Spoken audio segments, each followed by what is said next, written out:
જાણીતા હિન્દુવાદી ધારાશાસ્ત્રી નીરજ જૈનના સમર્થનમાં વકીલો 2 દિવસની હડતાલ પાડશે।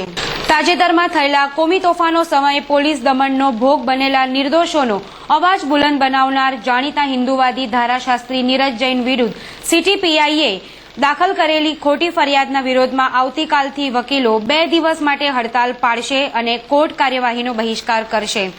વિભાજિત વકીલ મંડળમાં ભારે વાદ વિવાદ અને સંવાદ બાદ આજે મને અને વકીલ મંડળના પ્રમુખ નલિન પટેલે બહુમતી સભ્યોની માંગને સમર્થન આપવું પડ્યું। સાહેબ કહેવાતા પોલીસ કમિશનર માટેના એની બદલી કરવામાં આવેલી નહોતી। એની પાછળ ઘણા બધા તર્ક વિતર્કો છે કે આ પરમાર શું પોલીસ કમિશનર સાહેબને કોઈ આર્થિક ફાયદો કરાવે છે કે જેના કારણે પરમાર સાહેબ ઉપર આટલા બધા રેમ નજર રાખે છે। એ સંદર્ભે આજ રોજ અમે ટેલિફોનિક પોલીસ કમિશનર શ્રી સાથે વાત કરેલી છે કે ભાઈ અમારા આવેદનપત્ર વિશે તમે શું કાર્યવાહી કરી, તો તેઓ તરફથી અમને ઉડાવ જવાબ આપવામાં આવેલો છે અને તેને કારણે વકીલ મંડળના તમામ સભ્યો ભેગા થઈને આજ રોજ તાકીદની બેઠકમાં એવો નિર્ણય કરેલો છે કે આ પીઆઈની સામે અચોક્કસ મુદતની હડતાળ કરવામાં આવે અને પીઆઈ અને પોલીસ કમિશનરને એવો મેસેજ જાય કે વડોદરાના વકીલ મંડળના સભ્યો ચૂપચાપ બેસી રહેશે નહીં, વકીલોની સામેનો અન્યાય સાખી નહીં લે અને તેની માટે જરૂર પડે જલદ આંદોલન કરવાની પણ અમારી તૈયારી છે અને તેના ભાગરૂપે અમે આવતીકાલથી અચોક્કસ મુદતની હડતાળ કરેલી છે।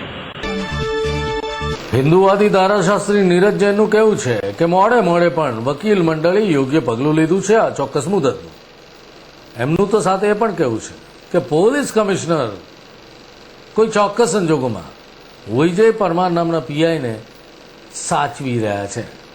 રજૂઆત તો છેક ઉપર સુધી થઈ છે દ્વારા આ કોઈ સંજોગોમાં વડોદરા વકીલ મંડળ સાખી નહીં લે અને એને ધ્યાને રાખી વડોદરા વકીલ મંડળે આવતીકાલથી હડતાલ પર જવાનું નક્કી કર્યું છે અને એવું પણ નક્કી કર્યું છે કે આ પીઆઈ પરમાર જ્યાં સુધી બદલી નહીં થાય, વડોદરા શહેરમાંથી એને સસ્પેન્ડ કરવામાં નહીં આવે અને હટાવવામાં નહીં દેવામાં આવે ત્યાં સુધી વકીલ મંડળની હડતાલ રહેશે। વકીલો પણ આજે એવું કહી રહ્યા છે કે પોલીસ તંત્ર દ્વારા કાયદાનો પીઆઈ પરમાર જેટલો ગેરઉપયોગ કરે છે એટલું કોઈ જગ્યાએ થઈ નથી રહ્યું। આટલું ગૌરવવંતું પોલીસ તંત્ર અને એમાં એક આવો પીઆઈ કે જે આ પ્રકારે ખોટી ફરિયાદો લે, 2 દિવસ પહેલા જ 3 દિવસ પહેલા કોઈ કોન્સ્ટેબલો પકડાય, અમે એવું પહેલા કહી દઈએ કે અમારો છે જ નહીં, ડીસીપીએ જ્યારે કહ્યું ત્યારે પછી કબૂલ કરે। આ કઈ પદ્ધતિ?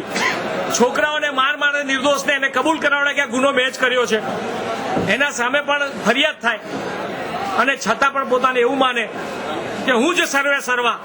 એમને ખબર નથી જનતા જનાર્દનમાં એટલી બધી તાકાત છે કે ગમે તેવી વર્દી હોય એ ઉતારવાની જનતા જનાર્દનમાં તાકાત છે ને આ તો વકીલો છે। ચેતી જાય, હજુ બી સમય છે।